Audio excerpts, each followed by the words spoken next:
Magandang umaga sa lahat ng estudyante na nandito. Mga estudyanteng may tunay na talento sa paglikha ng sining.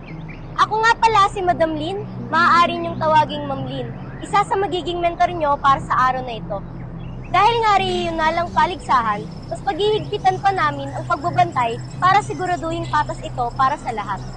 Hindi na ako magtatagal pa dahil alam ko namang disiplinado at magagaling ang lahat ng nandito. Muli, ikinagagalak kong buksan ang regional na paligsahan sa sining.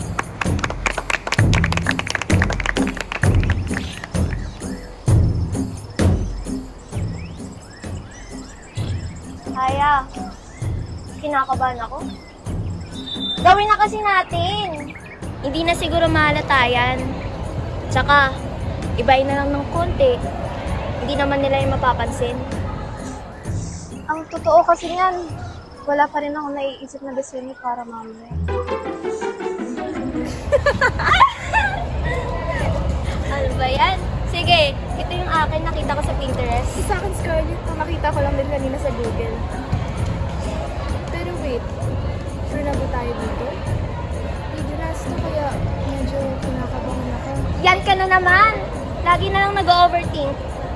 Bilis na! Nakakabahan ako, pero bahala na. Kaya to. Sketch ka ba? Kasi wala eh. Grabe, biglaan kasi itong contest na to eh. Kami meron. Yaan mo na. Salunin na lang natin. Bakit? Totoo naman ah. Magandang umaga mga estudyante. Alam kong biglaan ang nasabing paligsahan, ngunit bilib ako sa aking mga nasa harapan. Alam kong lalaban kayo ng patas, lalo na ang tema natin ngayon ay tungkol sa pandaraya. Bibigyan ko kayo ng 1 at kalahating oras para tapusin ang inyong pyesa. Kung meron na kayong na-sketch ay maganda, dahil hindi naman ito bawal. O siya, maiwan ko na kayo. Titingin sa kapatid.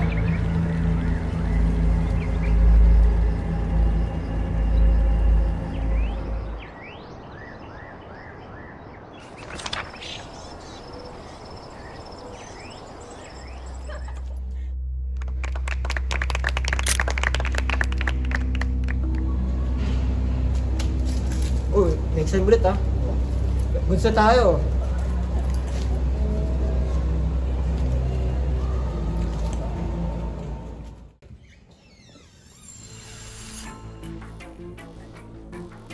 Scarlett, anong ginagawa niyo dito? Ang totoo kasi niyan, nandaya kami. Wala kasi sketch kaya ayun. Pinalang ko ng lesson sa Ba't kaya kumopya? Alam niyo namang regionals yun. Okay naman mga nakaro. Anong pinagsasabi niyo namin? Okay naman mga nak. Yan nga pala.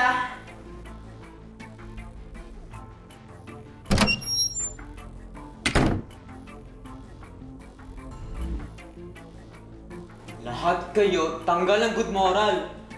Isa pa, ang mga katulad ninyo ay kahihiyan ng ating eskwelahan. All of you will be candidates for expulsion. Ano ba yan? Paano na yung mga scholarships na kailangan ko? Pero ginusto natin yung ginawa natin sa... Alam ko nga! Manahimik ka na nga, wala ka namang tulong. Mga tinataas ng boses sa video ni Scarlett. Tama naman yung sinabi. Musika? Simula bata pa lang ako, tunoon ko na sa musika. Pero ngayon, wala na. Wala na akong pang-tuition. Paano ako mag-aaral? Sila na yung good moral ko. Eh Kuya Kel, ano po bang ginawa niyo? Ayun ba? Nagpasa kasi ako ng musika na hindi naman talaga sa akin.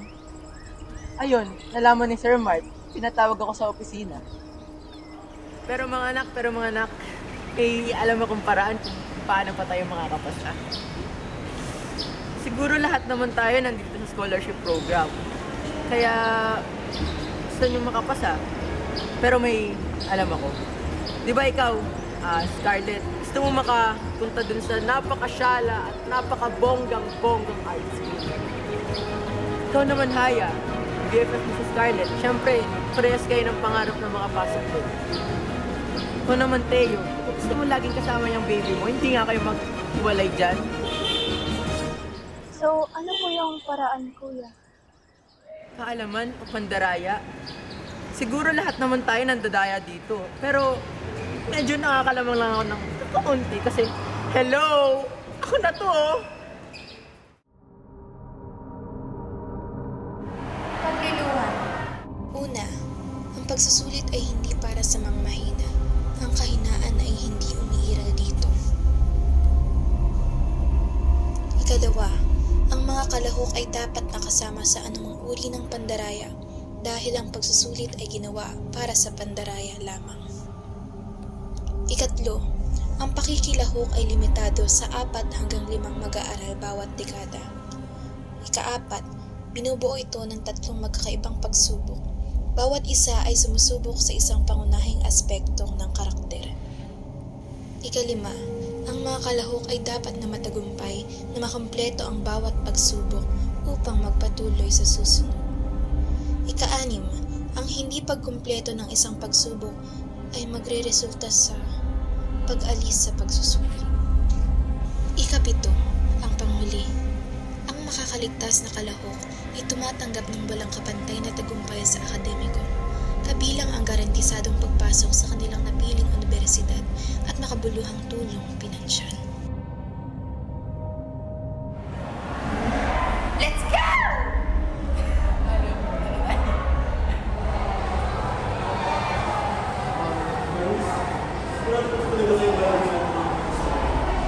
Aba, Bobby. Fairness, kaya naman natin ito, no? Hindi mo namin iwan eh. Tsaka baka magkapera ka pa na. Ayaw mo ba nun? Halina't kay aking gagabayan upang magpatuloy sa unang pagsubok. Ang pagsubok nito ay tinatawag na honesty is the best policy, kung saan dapat lamang kayo magpakatotoo sa sarili at tanggapin ang katotohanan.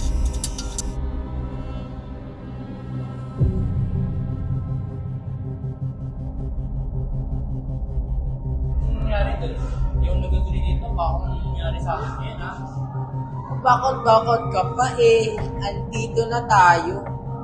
Tinapos kong bakong doon, wala sa pangyari. Ano ba? Baka duwag ka lang talaga. Ito na nga! Tapang ka naman pala eh.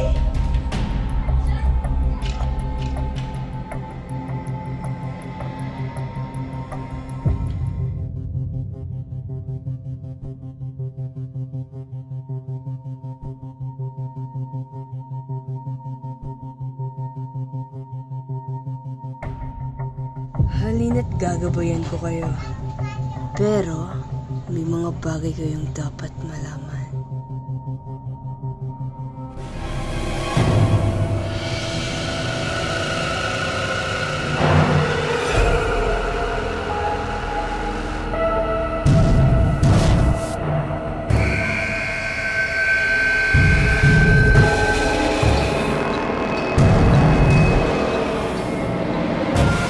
Malalaman nila lahat ng lihim mo.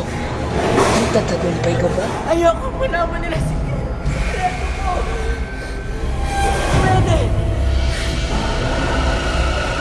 You're nothing without your art. Ako? I'm nothing without my art. Sino nagsabi niyan? Sino nagsabi niyan sa'yo? Tinatanggap na nga lang ako ng pamilya ko kapag nananalo ako sa mga contest ko. Ganun ba? Ganun lang ba turing niya sa akin? Pagsisisihan mo lahat. Malalaman mo lahat. Ano? Ayoko malaman sikreto ko.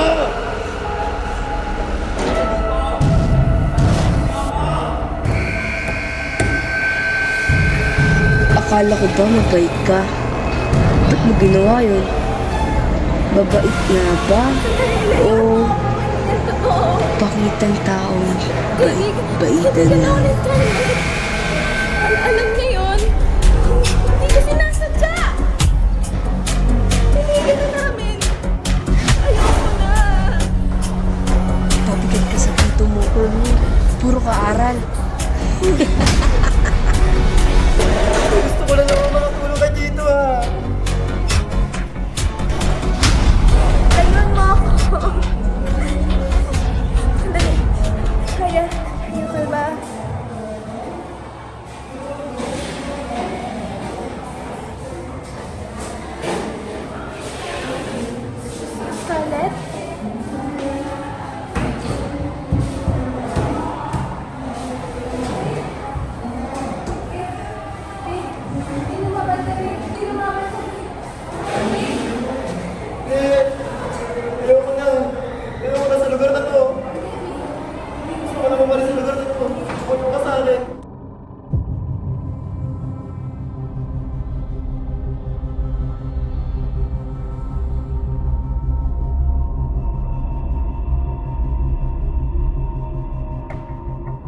Ken, tayo yung pinakahuling batch na nagkaroon dito. Ano ba tinatakbo ko? Ang laro ito, ang life or death game na to, isa lang ang mananalo dito. Kung sino mananalo, siya lang ang magtatagumpay. Siya lang ang makikinabang sa tagumpay na yun. Ikaw, bakit ka naman naniwala sa akin? Hindi ko na makikita yun. Magpatakarang ngayon, nilulit na yun. Anong patakalan yun?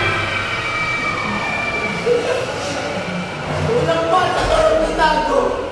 Wala akong gift. Ken! Bayaan mo siya. Di ba't gusto mo namang buhay? Ngayon, ikaw na lang ang nag-iisang buhay dito. Mas makakalis ka na ngayon.